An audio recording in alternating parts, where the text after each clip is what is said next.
I used to collect animal shit. I had this big table. I painted it the color like National Geographic binder and put a lip on it, had a glass lid, and I had like grizzly bear feeding on white bark pine nuts, grizzly bear feeding on elk, grizzly bear feeding on grass. I had a black bear that shit out a bear claw. I had a coyote that shit out a fawn's hoof. I had like just an amazing collection. So people always like to have a laugh, like, oh, you dumb redneck.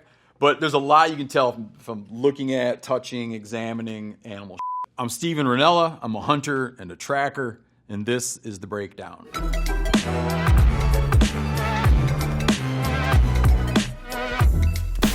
This is the last of the Mohicans.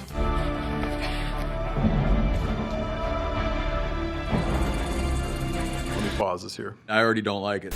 Tracking is like following an animal's trail. Unless you're in brand spickety new fresh snow, it is a painstakingly slow process. And I'll often see in movies, you have people like these fellers here hauling through the woods, tracking something. It never happens. Dogs can't move a trail fast. He still has to stop and grub it out and put his nose in there and smell it. Nothing goes fast like this. He stops to look at a mossy rock. His physicality is like, aha, just what I'm looking for on the top of this mossy rock. I mean, it's not like he's got an arm. The deer's got an arm that he reaches out and like scratches the mossy rock. It's not even one that can be really taken seriously. Fast forward a bit. Stop here. I think directors are always let down by the animals that live on the continent where they're filming. I feel that directors, when they're not outdoorsmen, and then some person, the props person, whoever the hell, the animal handler, presents them with a suite of plausible animals, the ones that would be there always seem to not like measure up to their expectations, and they lean into the majestic European stag. For a guy like me to watch it, I always watch this stuff and it just makes me depressed. If you like animals, you like being out around animals and experiencing animals, you fall in love with the way nature is. And then you watch film renditions of it, and they don't love what it is. They wish it was different, you know? And I'm kind of like, who are you to wish nature behaved differently than it does when it in and of itself is perfect?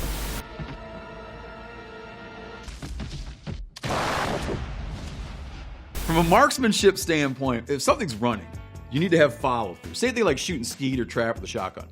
The key is the object's moving. You need to, as we'll say, like you need to paint it out of the sky. The unforgiving sin is he does his leap, but then goes, deer's gone, man. You can't, it's like, you gotta go, poof, and have follow through. So yeah, then he's just totally chill. He stops, totally chill, and rolls it like ass over tea kettle. Bam! No shot placement would get you that. Not long ago, we were having this conversation. I proposed to a friend, I'm like, why don't they bring in an expert? Like bring in a guy who would be like, no, you know, it'd be more like this. Someone said they do, but they don't listen to him. It's not a good scene. The good, the bad, and the ugly. Everything about this movie is perfect. I mean, just from a cinematic experience, it's just a great movie, man. A nice thing about tracking scenes where they're tracking on horseback is it sort of negates what I was saying earlier about how slow everything is. Like the horse just leaves a big ass track, especially wearing a shoe, it gouges the ground up. But when you're looking at animal sign or any kind of trails or tracks on the ground, there's a tremendous amount of noise going on. There are all these organisms, okay, that are in this area. If you're on a trail, there's a lot of things using the trail. So when I say noises, that animal's tracks get lost in the noise of other tracks. There's just tons of noise out there. So if he's hauling ass, you sort of have to give him the room to be that there's not a lot of noise. There hasn't been a lot of other horsemen around in the area. In a low traffic area, I'll give him the benefit of the doubt. What is cool, this legit, he's testing the freshness of the trail by seeing about the warmth of the embers on the fire, which is totally fair. And it's still today, man, like you can feel like a really, really fresh animal, like a really fresh bear. You can put your hand on it and feel the temp. Oh man, I touch bear shit all the time. Like I touch it with my hand or touch it with my boot. He takes a drag. He likes what he's tasting. And then, as he should, he looks up because he's not too far off. If you find a cigar that's still smoking or a cigarette that's still smoking, the son of a bitch that smoked it is not far away. Now, this would lead me to believe that Clint Eastwood's making fires within minutes of themselves because his last fire was still smoking. So he's like colder than hell. But his last fire was still smoking, this fire's smoking, Clint's making a lot of fires, and this guy's onto him. Let's say that this guy's hauling ass on horseback, and he's really like pouring the coals to it and moving along on horseback. Is it plausible to keep tracking someone along? It depends. It depends on the weather. If you're in a dry location where it's not raining, something's making a track on a fairly undisturbed surface, the track can last for days. We'll often find, like, if we'll be looking for elk, we'll find elk tracks or deer tracks that could be weeks old. It's hard to follow it. It's hard to imagine like this continuous line flowing. It's more like overheard snippets of conversation that you're picking up when you're in sort of a mixed landscape. But yeah, running around the desert on a road, if no other dude rode a horse through, yeah, I can see it. Let's say you're following a trail and you lose it. You got it pretty good, whatever, you're following tracks, and all of a sudden something happens. We call it cutting cookies or cutting circles. I'll do a short one. Then that doesn't work, I'll bump out. Depending on what's going on, I'll bump out 5 feet, 50 yards, I don't know. And I'll do another half circle. I'll bump out and do another half circle. Broadening my range, trying to find where that thing passed through again. Go to a great location where it's for sure gonna leave a trail, or just start looping, like scent dogging, just looking around. Wedding crashers. It's like, why do I have to be in camouflage so the big bad quill doesn't see me? Stop here. Yeah, they stole this from Elmer Fudd. You're doing a thing like, hunters are so stupid. Elmer Fudd's so funny. They give him like an ear flap hat. I don't hunt with anyone who like puts the ear flap hat on. It's warm out. Elmer Fudd needs to sue whoever made this movie. Hollywood loves eating steaks in restaurants, and they love that people that hunt for stuff and eat it are just rednecks. But let's go on. If I was Vince Vaughn, I'd have that shotgun up that guy's ass by now. Oh no, there he goes. He brushes it away. Okay, he's getting the vibe. It's not desirable. Okay, freeze this frame. One thing real bad, 2 things good. Okay, he's got control of the weapon. It's not flopping around lackadaisically. He's got it under his control. The problem is he has his finger in the trigger guard. The reason you wouldn't want to put your finger in the trigger guard is because that's where the trigger is. And once you hit the trigger, there's a strong probability of the gun going off. My 9-year-old would no way in the world walk around with his finger in the trigger guard like that. Don't put your finger on the trigger till you want that thing to go off, or till you're like ready to shoot. So now here's the whole crew. They're doing it what you call a drive, where you're trying to flush game and you're moving through good habitat trying to flush game. If you were doing that, you would never be like that close to people. You still maintain a distance of 10 yards at a minimum. So these guys are packed up. He's got his finger where it's supposed to be.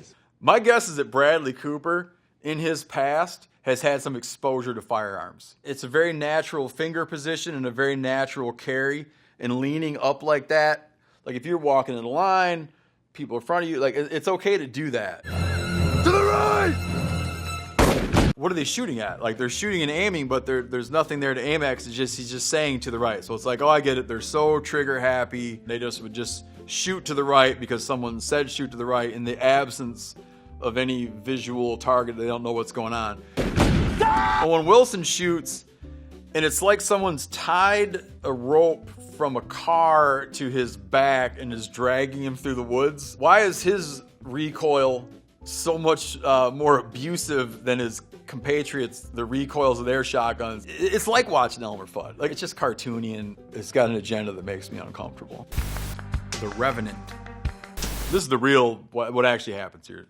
The Hugh Glass story. Gets mauled by a grizzly. 2 other trappers, mountain men, are supposed to stay with him.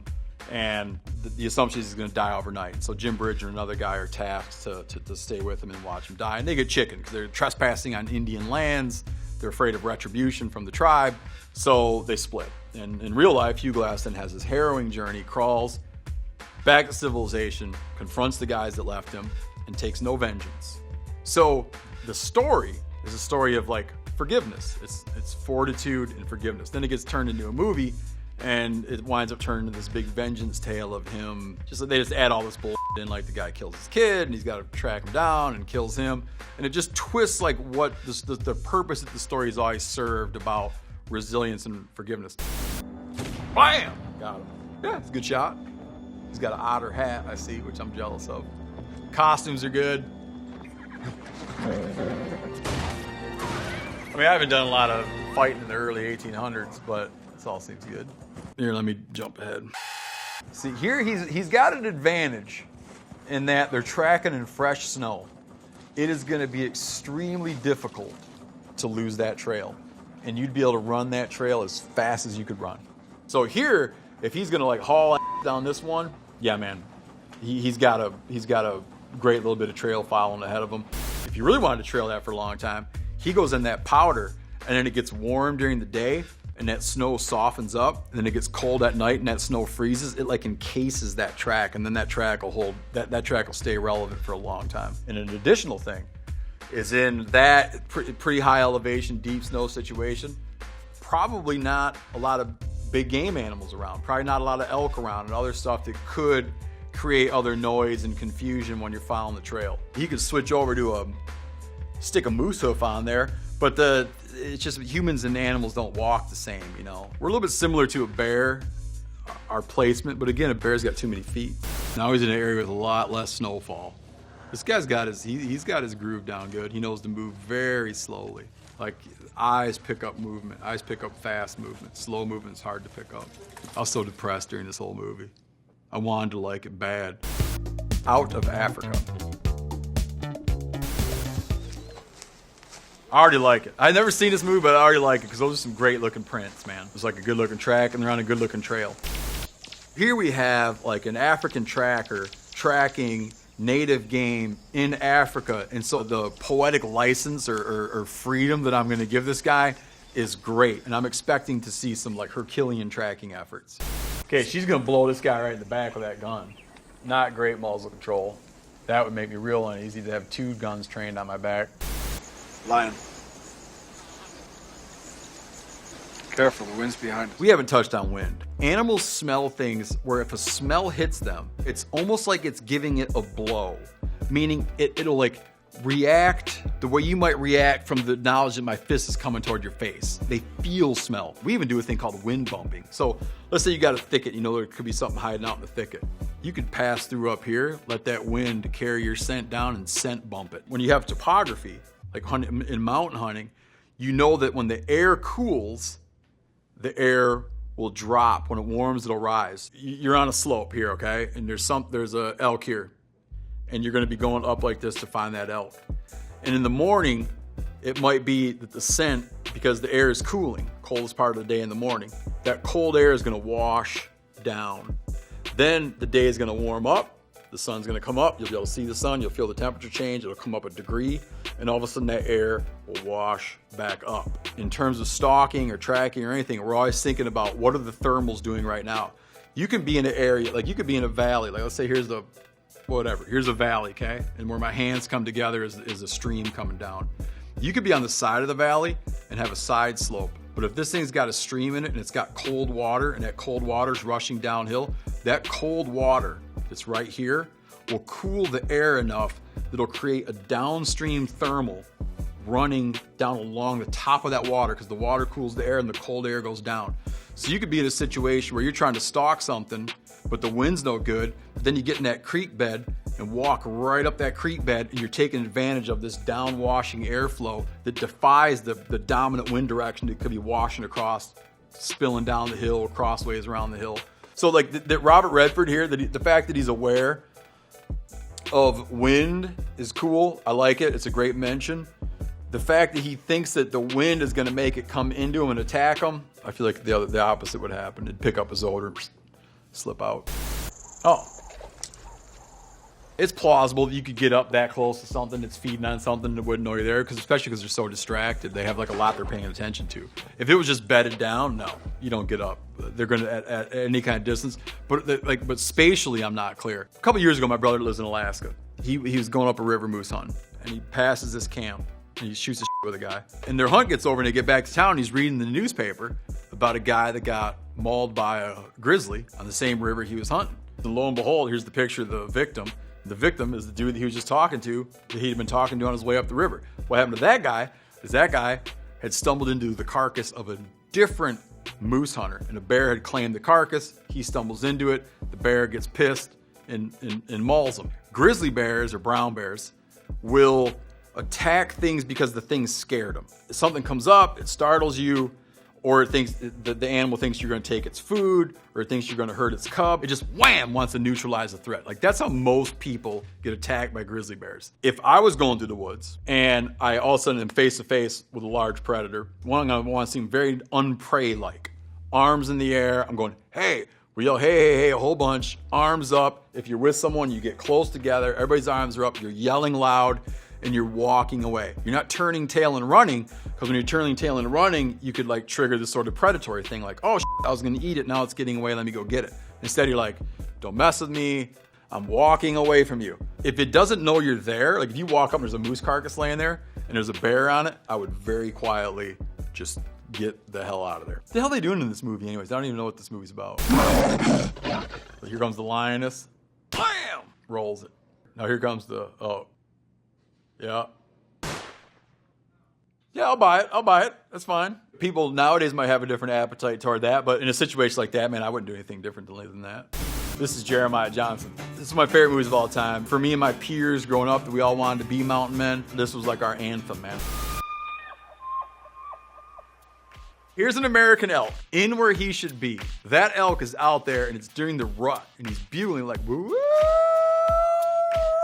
because it's breeding season. A bull has this, he's got a number of noises he'll make too. They'll go like, they're talking to each other softly.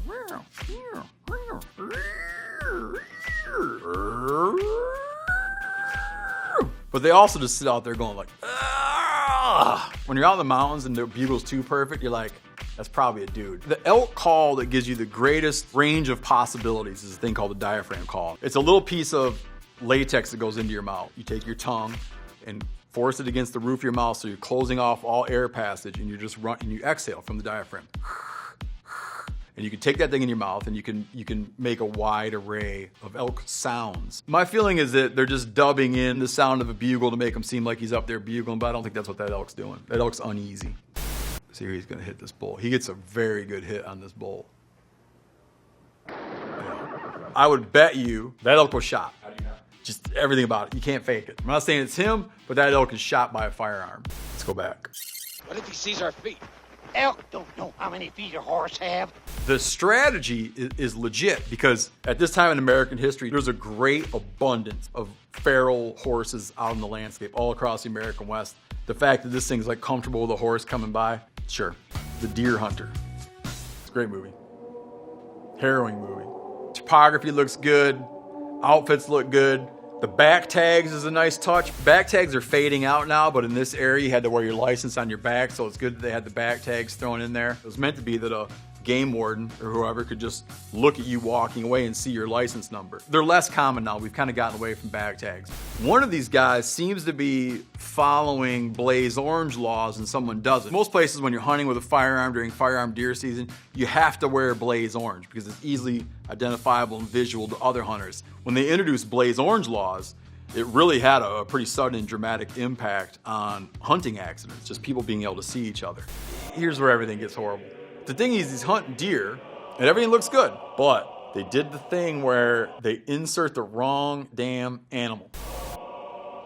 If I was him, I'd be like, dude, this is gonna not work out. But he stays on it. This is like very typical, where you'll catch a glimpse, and like, here's this thing, and it goes over the hill. So you quickly, but quietly, move and try to anticipate based on the roll of the land where you want to pop up, where you're going to have a good view, what your wind's doing. So that kind of stuff's good. Where it gets goofy is they're building a sequence where the two things aren't tied. They're just like taking B-roll or they're taking footage of this thing d***ing around and then a hunter doing like what looks plausible. But when you wed the two together, the behavior of the deer and the behavior of the hunter don't wed. Bam! That was harmed in the making of this film. That's a dead deer. Can't see a wound on it, which is weird. There might be a little blood up there. There's this kind of like rawness to movies from this era, and to see that, it's like you're seeing the life leave something. We're kind of like very in tune, sort of sharp animals when it comes to stuff like that. This is like, this is like Adirondack deer country. It's pretty rugged, but sure, man, the right kind of territory. That was the breakdown. Thanks for watching.